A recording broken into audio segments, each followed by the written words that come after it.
dan saham BBHI ini juga Mhm. digadang-gadang untuk menjadi the next Arto. Kalau Anda lihat seperti apa, Mas Maksi?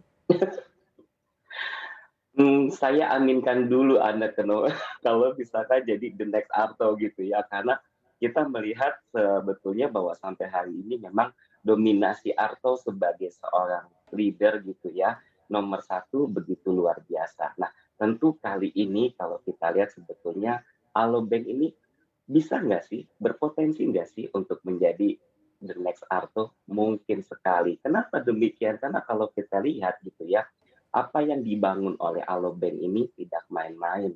Nah, kalau kita bicara tentang bank digital, tentu kita bicaranya adalah ekosistem bisnisnya seperti apa. Dan kalau kita lihat Anneke, sampai dengan hari ini apa yang dibikin Alobank itu tidak main-main. Kenapa? Karena investor yang masuk itu semuanya dalam kapasitas yang begitu besar.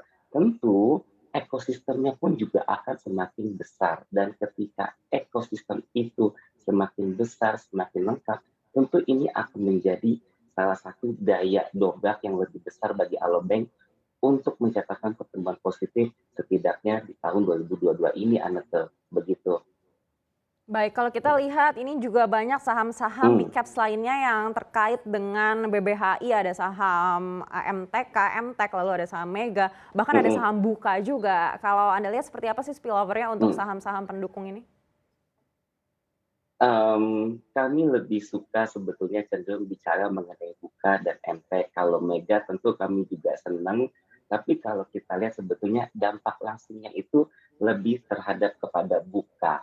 Nah, kalau kita boleh bahas sedikit Anneke gitu ya, bahwa Buka ini kan sebetulnya masih belum punya ekosistem sebaik dengan GoTo.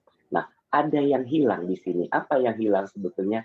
Yaitu dari sisi bank digitalnya. Nah, dengan masuknya dia ke dalam Alo gitu ya, ini akan menjadi pelengkap ekosistem Buka.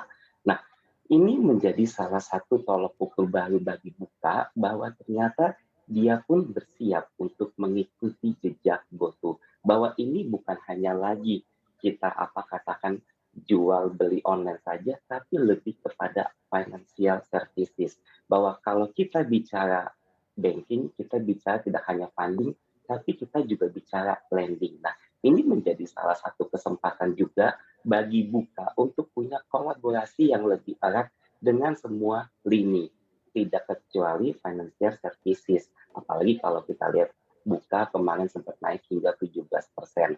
Sehingga kami melihat potensi itu ada lebih kepada arah Buka. Lalu yang nomor dua lebih kepada MTech ya, kalau kita lihat MTech salah satu bisnis teknologi yang begitu luar biasa dan sudah terdiversifikasi dengan baik. Nah, MTech pun juga punya peluang yang positif Anneke di tahun ini, apalagi dengan adanya portofolio teknologi yang begitu banyak dan salah satunya tentu ada di Buka. Nah, maka dari itu kami lebih suka Buka, baru ke MTech, baru yang terakhir ke Mega. Begitu Anneke. Kalau Hmm, Anda lihat, Mas ya. Maksi seperti apa sih support dan Mm-mm. resistennya untuk Alobank ini? Alobank ini saya tidak bicara support dan resisten lah ya Anneke, tapi kalau kita lihat sebetulnya berbicara, saya lebih suka bicara probabilitas khusus untuk saham ini sebetulnya gitu ya.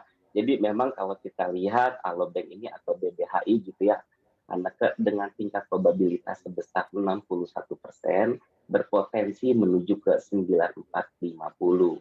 Kalau misal kata 9450 itu tercapai Anneke, target selanjutnya ada di 10.000. Kalau target 10 ribunya tercapai juga, the next targetnya ada di 11.900. Ini bicara yang namanya probabilitas. Nah, hati-hati kalau misalkan alobanknya terjadi koreksi di bawah 6250, exit menjadi salah satu keharusan. Tapi tetap perhatikan, cermati setiap sentimen yang ada.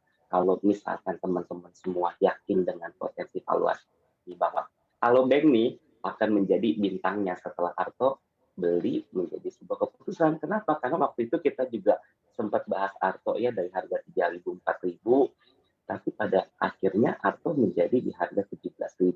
Bukan sesuatu yang mustahil kalau kita perhatikan bahwa bank digital ini masih akan berpotensi gitu ya